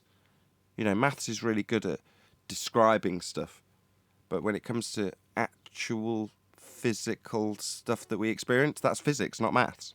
Maths is abstract. How can it be a proof of something physical? So he's saying his proofs are all abstract. Well, Correct. thank you, Virus. Appreciate that. But it seems Not he's implying. Sorry. It's the implication that you can't use numbers in the scientific method. Yeah, you're going to use numbers in your experiment. Yeah, it's fine. But if your proof, your support of your idea is only in the numbers, then it's no proof at all, is it? So I've got to disagree there. Sorry. That's like saying... Hold on, sorry, Chocolate. I've got to be pedantic. Sorry. What numbers are in science, Adam? So if I'm going to use numbers in my experiment, I'm going to use the function of numbers, but it's not, the proof I'm obtaining is not with mathematics, but I have to use numbers in the experiment, take a temperature, do this, do that. There are numbers in there, but the proof itself isn't derived within the mathematics, but there will be some maths in there, yeah? But it's only a function. It's okay, not what you're saying proof. is you may use a numerical value on a scale when describing a quantification of the qualification that you acquire within science. Okay, I don't like it. But this is what I'm trying to say. You can have that. That's fine. You've got to recognise where the science is and what you're using. And it's not the numbers that's the science. It's the cause and effect relationship. It's the experiment that's testing your hypothesis that's going to give you the validity. But there will be numbers in there. But we've gone to a stage where any scramble of numbers on a piece of paper, as long as the numbers work out, it's a proof of reality. Well, no. But that's yeah. I'm sorry. Let me clarify for Virus, because I got it wrong. He said he don't bring his arguments here because they're mathematics, not his proofs. Arguments. We've got plenty of them. We want proof of a globe. So a mathematical argument would be within the maths. So the argument would only exist as to whether the derivation within the maths is mathematically correct. Is that argument correct? Have you derived it right? Again, no bearing on reality, just whether your numbers and your formulas are correct. Virus claims to be a self-proclaimed geometry expert, math expert, but he doesn't know what an angle is. Yeah, it's enough talk Or a about straight Virus. line. Go on, one deck. I'm just saying he doesn't know what a straight line is either. He thinks it's wobbly and wavy. That's like me. I'm a flooring expert, but I don't know what tile is. Why are you doing floors then? Because I'm an expert. This is a very bad example. You should know what tile is. I know what tile is.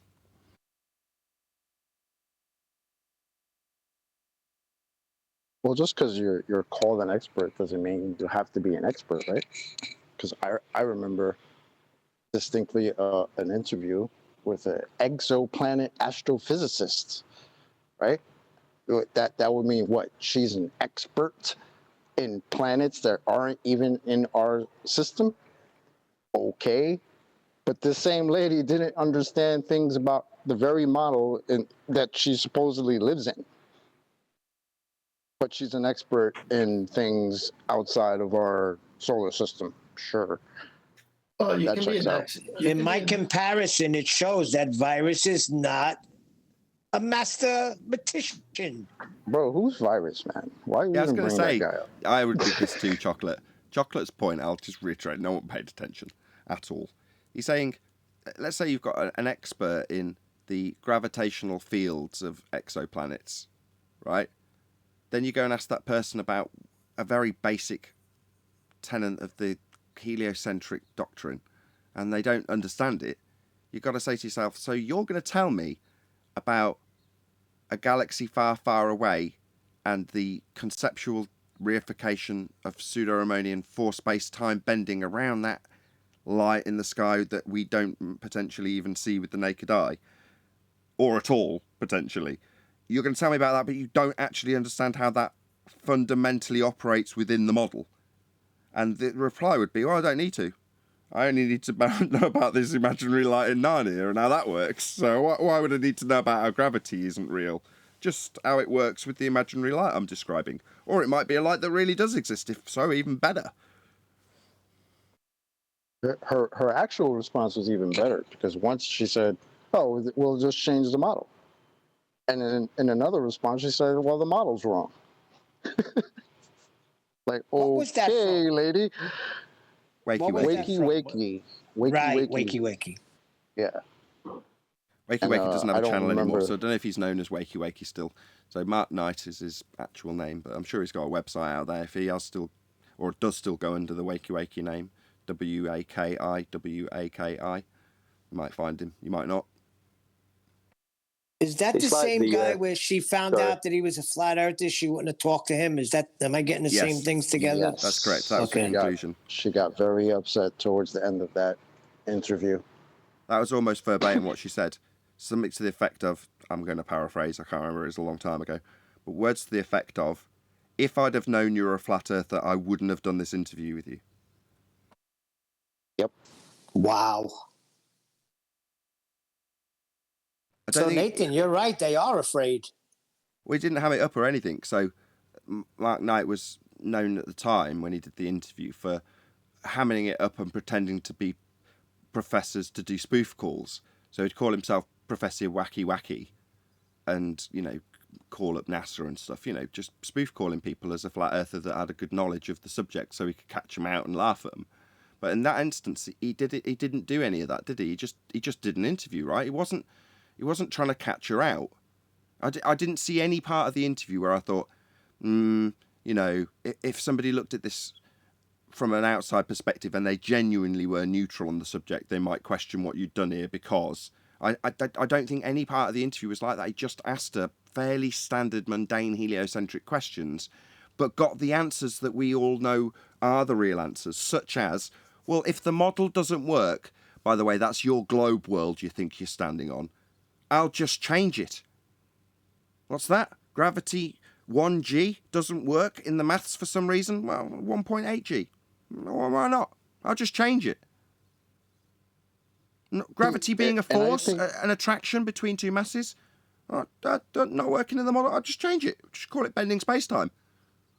Yeah, they just changed the model. That was her.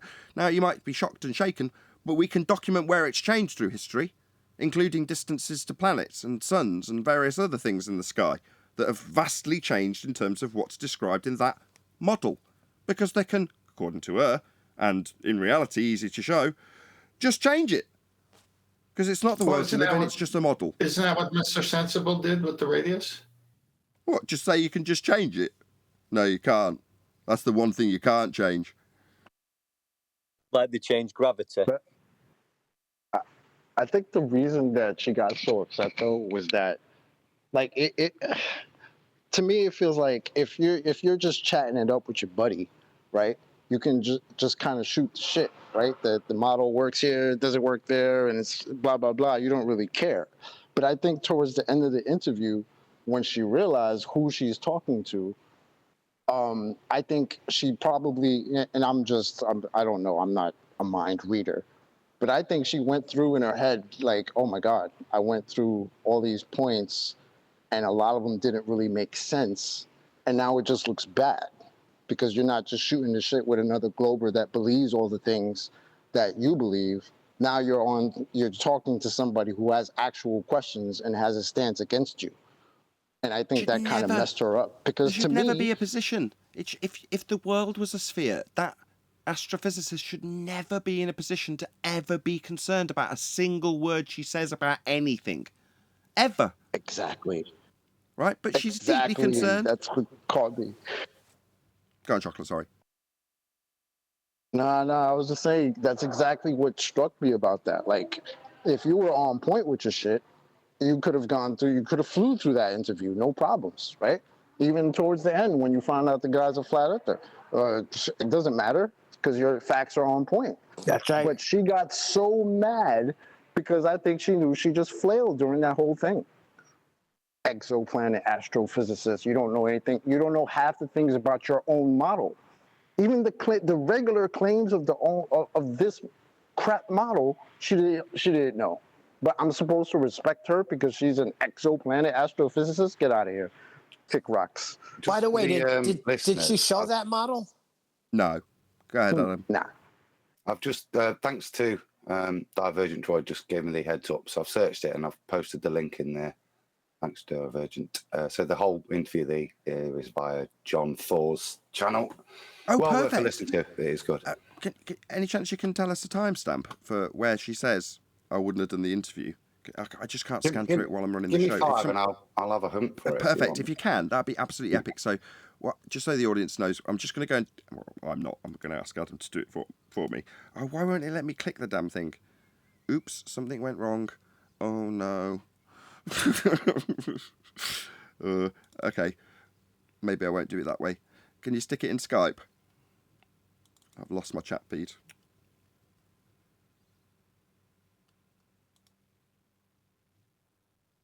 Can you guys still hear me? No, voice meter hasn't crashed. Thank God. You're in Master B, Nathan. Perfect. Just talk amongst yourselves for a second. I just want to get my chat feed back up.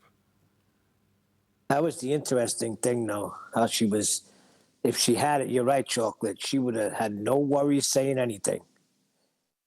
Right? She's got the proofsies. She's got it all intact. I don't care who got it, right? At the hip. You just fire off at the hip with whatever. Doesn't matter. You are a exoplanet astrophysicist. I keep saying it because it's like, it's ridiculous that this is someone who gives TED Talks. But she couldn't tell this guy how we still have an atmosphere next to a vacuum. Like, come on, man. And she makes a lot of money doing it too. Exactly. Okay, I've got it up whenever you're ready to give me a timestamp. What people don't realise, like, if the Earth was a globe and spinning, it'd be so easy to prove, but you can't prove it. There's no evidence to back it up. That's why we're all questioning it and proving it wrong. It wouldn't even be a debate. But I'm trying to think of a way I can compare it, and the only thing that's coming into my head is a religious comparison, which would be to say that there's two people having a discussion. One has arranged to do the interview as a Christian, and the person asks a lot of questions about Christ and about the Bible, and at the end says, "Great interview, Allah be praised. Thank you very much for doing it." And the person goes, "What did you say?" "Allah be praised." And they go, "So you're telling me you're a Muslim?" And the guy goes, "Yeah. And?" "Well, if I'd have known that you were a Muslim, I would not have done this interview." Now, by comparison, wouldn't that be deeply racist? No, you just hurt my feelings.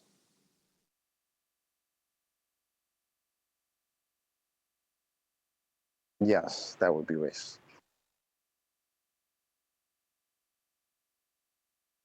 We're just not a protected group. So when I looked into this, I was like, well, couldn't what we endure be considered bullying and oppression and a lot of other buzzwords that go along with the suppression of minority groups? They have to be specifically protected groups, which we're definitely not. We're not a protected group. I think the problem with that is that the groups that protect other groups would attack this group. That's the problem. What? Like who? I don't know. Who the groups that, because they're all globers, right?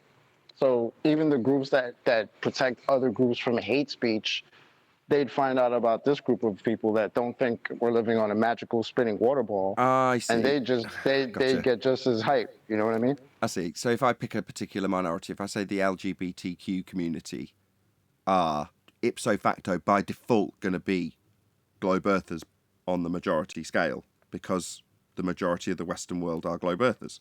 Is that your logic? Yeah, pretty much.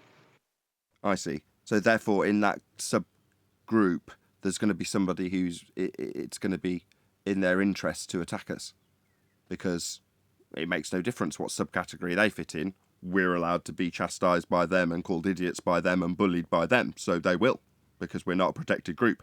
heaven help us if we should attack them on any of those standards for them in their minority group, because they're protected. We're not, so we're fair game.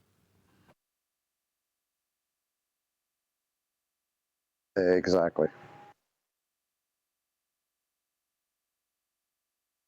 It goes back to issue of pride, because if you call your friend who happens to be a certain fan of a certain sports team but couldn't catch the game, and you say, "Oh my gosh, you should have seen the game," and this, "Oh man, tell me about," the guy's totally interested in it, and other things like that. Then you call that same friend and say, "Man, you know what? I think this whole globe thing is a lie, and they put one over us, and I've been researching it." Well, now what's going to happen is that whatever conditioning that friend has had about flat earthers is going to kick in. No longer the respect that he offered when he was talking about the sports team, getting the facts right. All of a sudden he's going to say, "Don't tell me you're one of them." What do you mean one of them? I'm one of you. I'm a human. It's like we morphed or something. All of a sudden, you become them. You're one of those that question things. What's wrong with you? I can't believe all these years I've known you. Have you gone insane? Like, no, bro. I've known you like 30 years. You've never called me insane before, but now that I tell you we don't live on a magical ball, now I'm crazy? Nah. It is like a death in the family to some people, finding out that a member of the family is a flat earther. Like, no, you've got to cut them off. Candlelight vigil time. It's exactly like that. It's like, I can't be seen with that guy anymore. Uncomfortable silences. So, when did you last see Uncle Nathan? Hushed silence. We don't talk. What's that Disney song? We don't talk about Bruno. It's a bit like that. What happened? We got divided over an angle. Divided over an angle? I'll tell you, it shuts their mouth up real quick when you say, describe what an angle is. It can never work from a globe. It's so powerful. No, instead they want to talk about how much fuel is used for airplanes. Look, if I can calculate... Go on, Adam. 30 minutes and 41 seconds. There's about 20 seconds where she says then the model is wrong. Hold on, I'm just doing one at a time. Just one at a time. Is it before that? 31 what? 30 minutes and 40 seconds is the bit where there's the model of stellarium to predict things, and that's where she says the model is wrong. I'm not sure what it's okay. Even with just after new moon. Then it's fine, then it means that moon is far enough from Earth that in the full, close to the full moon, you can see it like from the front and from the edge. But in the model, there's a model software called Celestia. Yeah. Yeah, you know Celestia? I don't know. Yeah, there are many. It's a mod. Yeah, there's many. It's a 3D model of the solar system. When you put this date and time in, you shouldn't be able to see the moon from both places. So there's a problem somewhere. So probably model is wrong. I'd say. Okay. What was the next one? No, I'm still hunting for the others. Did she admit it before this? They're getting into this now, and right I'm sure at the end. Before. Is it right at the end? Yeah. You talk about when she says she's upset, or she wouldn't have had the interview. That's close to the end. Yeah. It's definitely close to the end. See, there's no video. It's just the audio. You see, so correct. It's a phone call, I think. Okay. Yeah, there's no way of looking at the scowl on her face when she's doing it or anything. No. That's what's good, exactly. Hold on. I wish that interview was on video. It would have been nice to see her face towards the end. Is anybody blocked from Discord? Bob the Science Guy? He's saying it's a pity that he's blocked. Why, he's got some arguments? I don't think he is blocked. He shouldn't be. Well, if you are, maybe have a word with Betty, because you shouldn't be blocked, Bob.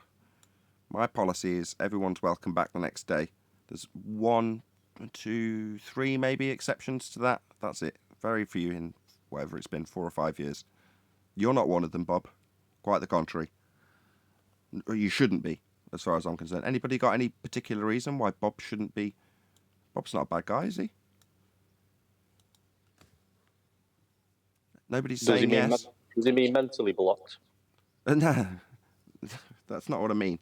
I mean, there's been certain behaviours that people have exhibited that have gone banned on both sides, not just Globe side. So Flat Earth side, you've got Slick James got banned for his behaviour. On the Globe side, you've got Brenda, for her behaviour. Now there's others that have been banned, but just being liars, just flat out liars, proven liars, and there's no hope, and I don't want those on my show either. Examples of those would be Zanuck and Rumpus. But other than that, I think there's one example of someone porn bombing my show. That's less than half a dozen, right? I can't think of any other examples unless anybody else can tell me another one that I've missed. Bob's not on that list. Well, Nathan, I'm sorry. I'm just saying Bob's not on that list. That's all I was going to say. Yeah, because I don't, even from the room, Zanuck and Rumpus, they can come in here after you're gone. They're not banned from the Discord. I don't know about Professor Bob, though. Oh, exactly, that's what I'm saying. I can see Rumpus in the Ever After show, presumably waiting to poison people after the show's ended, because he's not allowed in the show. But, it doesn't mean he's not hanging around. There he is, like I've just literally had him on my list. Well, he won't be coming on the show, but he can still hang around on Discord. Nobody's banned him. Like, literally banned him. I just have to move him out if he comes in. But if Bump... I found it. Oh, here we go. Okay, so if you go to 1 hour and 1 minute 00, it's about... There's only 19 seconds before the end of the video, so it's just from that point. Finishes with Rupert Sheldrake making a quote, but then it'll come in and he comes in 1 hour and 1 minute 00 seconds. Religion's dogmatic and science is free thinking, but actually, in my experience, some of the most dogmatic people I know are people who've made science into a kind of religion. I would say direct experience is the king. Yes. Different tests of the same thing coming with the same results. That's highly scientific. I should have asked your credentials before I talked to you. I'm sorry.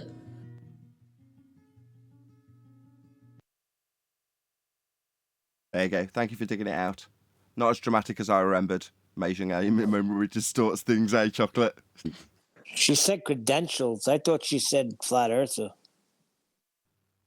I think when we watched it live, the interview, it's a lot more cringeworthy. And like I said, you're looking for those bits on her face, but that's interchopped with cuts and video and stuff. But the points there, you can see the final point he makes to her. This is science, though, isn't it, that we're presenting to you? And her response is, well, basically it can't be because I need to check your credentials as to whether that's science or not. And that sums it all up. Wait, what if he would have had all the right credentials, but still was a flat earther? He raises this point with her in the interview. He says, what if I give you 1,000 videos showing no curvature by PhD? Would you accept it? Well, you'd have to take a minute. And it's just excuse after excuse. Suddenly the credentials aren't important. It's the simple fact that it's disproving the ball that's her issue. Well, that's a livelihood. She makes good money. I mean, going forward, I think people will hopefully pick up on the fact that the most important point we're laying down at the moment is the fact that the globe Earth model has been derived from a flat plane. Now, typically it falls to refracted curvature or John to do this on a sort of remindery basis throughout the show. Well, he's not here, so I'm doing it. But the point is that the globe's derived from a flat plane. It's derived from measurements taken from a plane and could only have been developed, paradoxically so, if the Earth's flat. If the Earth... It's like it forces the opponent to accept the reality of their situation, because without that flat Earth measurement, you can't get to the sphere. And to deny the flat Earth measurement means you can't measure the angle to get to your sphere.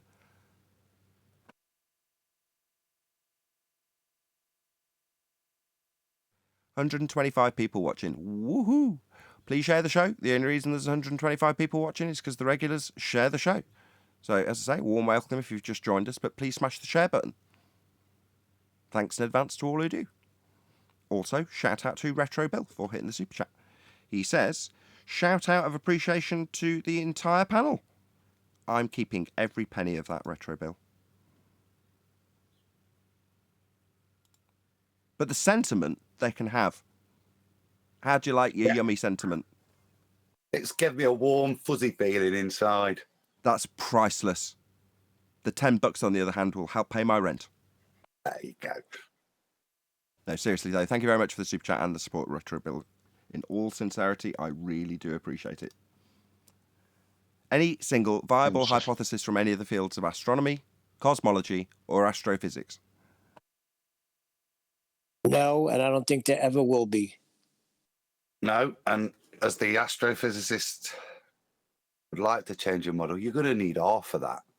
And if your R changes, it ruins every bit of your little fairy tale story because it all has to change.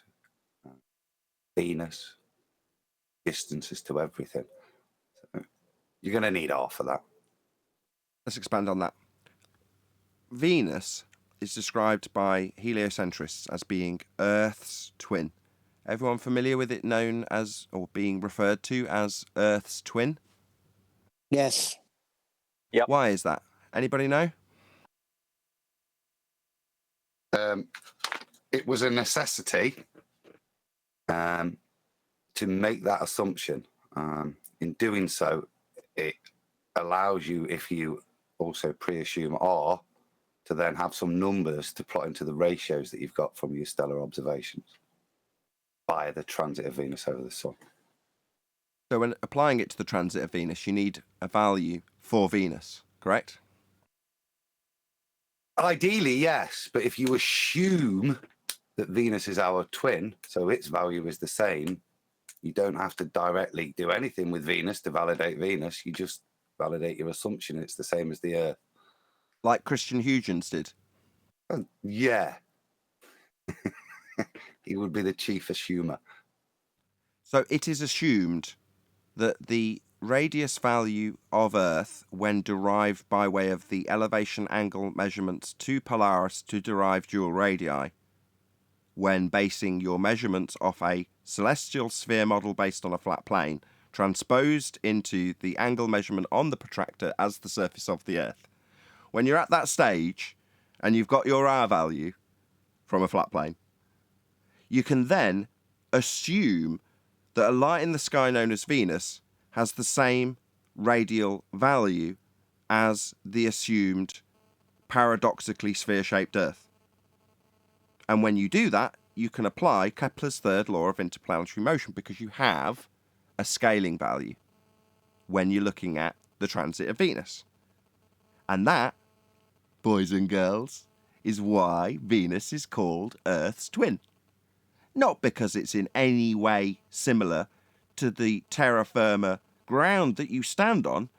It's a light in the sky. But if you assume that light in the sky is the same as a flat plane that you've made spherical by measuring angles from it, then the light in the sky has the same spherical value measured off a flat plane that the Earth has, paradoxically speaking, and you can scale values to give you distances to the sun. Ain't that beautiful? Lovely. Who knew when you were growing up and they just slipped in Venus is Earth's twin? That was the reason. Not me. Sounded good though at the time, eh? No, I got shout out Sleeping Warrior for that one. I didn't. He was sat on his hands for ages waiting for somebody to bring it up, wasn't he?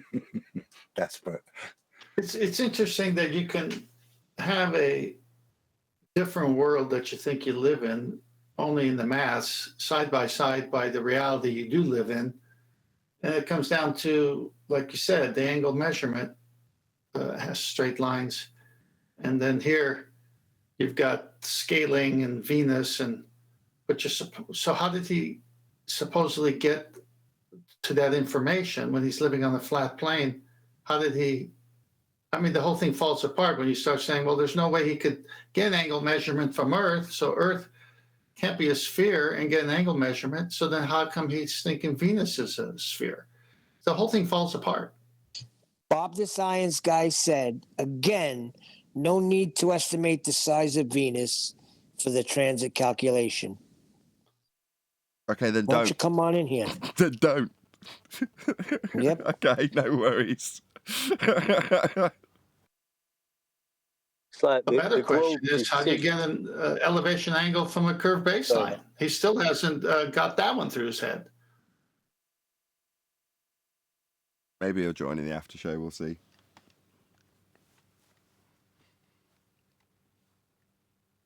You're saying like the globe deceit runs so deep, yet it was just a mathematical feat. Do you even know what the transit of Venus is? I know what the transit of Venus is. Does that mean you don't know what the transit of Venus is, Neil? Because if not, we'll have to tell you what it is in the after show, I guess. But with that, I'm going to say, first and foremost, if you are watching this on either Nathan Oakley 1980 or Nathan Oakley premiering streams, stay tuned, as there will be an after show to follow. Unfortunately, if you are watching this live, this is where we bid you farewell. A huge, massive, enormous thank you to all of you who smashed the super chat, liked, commented, shared, subscribed, hit the thanks button after the fact, and all that good stuff. Another massive thank you to today's Discord and G+ panels for making today's live show possible. Once again, stay tuned if you're watching on either premiering stream. I've been Nathan Oakley, and I will see you all in the next video.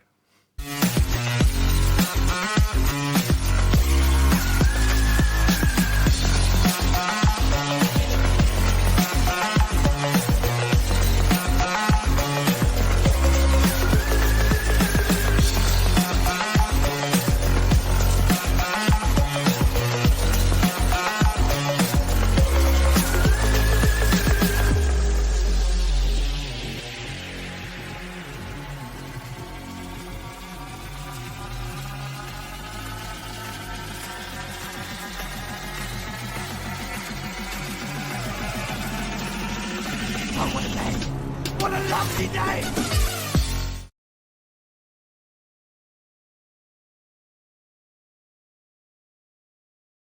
Of the Sexton videos. Right. Had that drawing behind him. He wouldn't say radius, even though he drew radius. Yes. He's not blocked, though. Nobody blocked him. I mean, you had to pull teeth to get him to say it, and he still wouldn't say it. And it was his drawing and his grease board.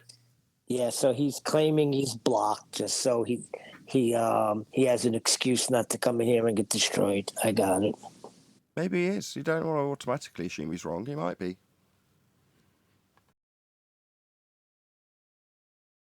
How do you know if he is? Oh, you don't know from there? I don't know. Would know I have that? no idea how Discord works. But I'm saying, I'm sure there's something to resolve that if it's an issue. He might be saying it and saying, there's an issue. I want to say something and I can't because I'm blocked. Well, you don't want to just say, you're just lying because you don't really want to come in. Well, that's very assumptive.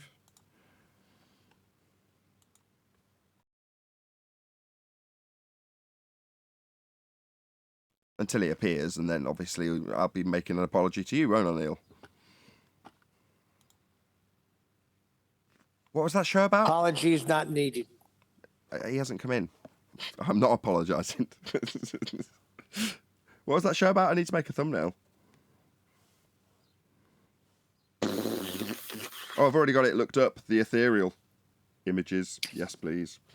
Right, leave me to it. The Ethereal. Otherworldly. It was just his phone next to his computer. That's all it was. Her beauty was ethereal.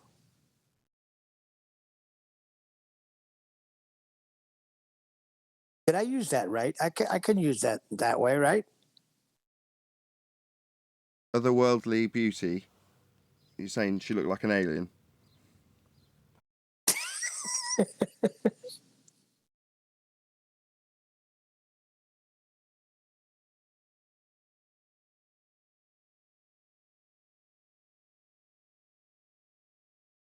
Wow, is Discord this sublime today?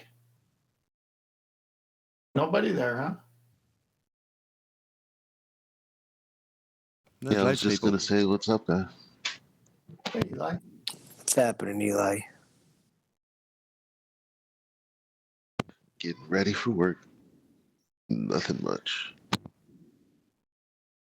Yeah, me and my wife went out yesterday to do that. What's that thing called? DoorDash. Yo, I don't know how anybody can make money doing that. That's insanity. I keep telling people not to ever do that. I don't know why. I don't know. I don't know how anyone does that. But I will recommend something else. I'll tell you later. I mean, the thing is, it's great because I would use it to get deliveries because what do you pay? $4 for somebody to drive food 20 minutes to your house? It's insane. I don't know how they do it, but I don't like DoorDash.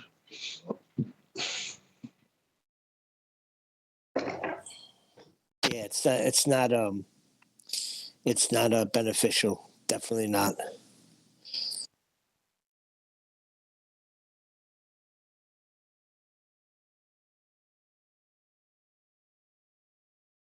Where are all the ballers?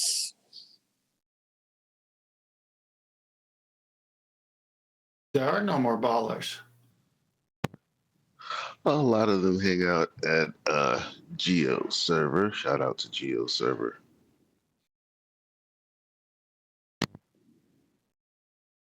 Yeah, they can get away with stuff over there.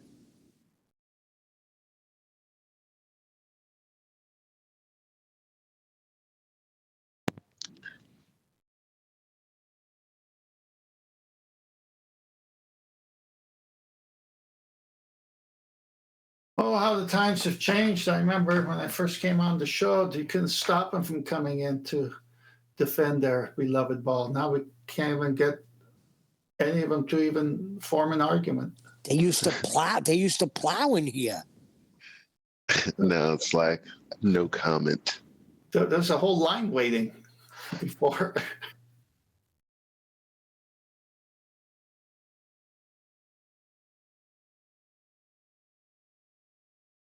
Rumpus says, QE said there's 7 You've horizons. refined it so much, haven't you? What's that, Moop? The argument, that is, sorry. Don't apologise. What did you say? I said, like, you've refined the argument so well that they can't do anything, can they? No, that's exactly correct. The argument at the moment is the worst possible scenario for them, because to get to the point where they start making assertions about what they'll do in celestial navigation, they first have to measure an angle off a flat plane. Zanuck came in, because I'd forgotten his Milli Vanilli lies, and started to actually be useful by clarifying the point and saying, yeah, I have to measure it flat first. Well, how much global interaction have we had since then? None. Literally. Well, Zanuck is responsible for the Coriolis argument being so defined. I remember. Maybe. No, he's not. Yes, the last thing he did, the last argument they had, that was it. He was done. I mean, I like things the way they are. I mean, currently there's the Johnny Depp trial on, and if we don't get any interaction from globe earthers, a couple of hours show, that's like the minimum that I like to do. As long as I get my couple of hours and we all talk on a focused level about flat earth, I'm happy with the information level. In terms of the praise, and I get that from the comments, I don't mean praise in terms of your ace. I get loads of those too, obviously. But I mean, in terms of the show's really good. I've really enjoyed the focused content. It's of a really high standard. The educational level's really high. Those are the kind of comments we get when the shows are like this. Now, the trouble for me is that I've got to keep you, the panel, very enthusiastic whilst there's nothing to cheer about. By that I mean there's no fight going on. So most of you are, there's no blood to taste in the water, so you're all fairly subdued. Oh, that's fine. That's down to me as a compare, right? I've got to keep your level of enthusiasm high. And 10th does a good job of it, to be fair. With his information, getting you excited about new aspects of the debate. And keeping it moving. As much as it's an evergreen subject, it's sprouting new fruit all the time. Well, Baller Nathan had us going yesterday. That's an example of that. That's an example of that. I had to think of a way. It's like, well, okay, the show's a debate show. What have I got? I've got to work with what I got in that regard, right? Well, there's a guy who wants to fight. The Matthias guy, he wants to fight, doesn't he? Well, how can I turn that into something useful? Well, that's all right. I can play the baller. And when he doesn't do well, I can lead him. You know, I mean, I led him a lot, you know, but that's okay. He said what he needed to say, even though I'm basically giving him what he needs to say. When I say, yeah, I'm going to appeal to consensus, I'm basically telling him the fallacy I'm using. But that's fine and very entertaining. But most importantly, it's kept the standard of education high. Instead of Arwin being the baller, it's me being the baller, but it's no different in terms of the formatting, right? We're just disseminating the information in a more entertaining way to make it hit home, as opposed to because it's just for entertainment, which it isn't. There. Any ballers? You all staying quiet? Say yes. Going once. Go on, muttering and murmuring. No? Okie dokie. With that, I'm going to say a huge, massive, enormous thank you to both Discord and Jupiter's panels for making today's after show possible. And of course, a massive thank you to all of you in either Nathan Oakley 1980 or Nathan Oakley premiering streams, hopefully smashing the super chat, liking, commenting, sharing, subscribing, joining as a member, and all that good stuff. I've been Nathan Oakley, and I will see you all in the next video.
What a lovely day!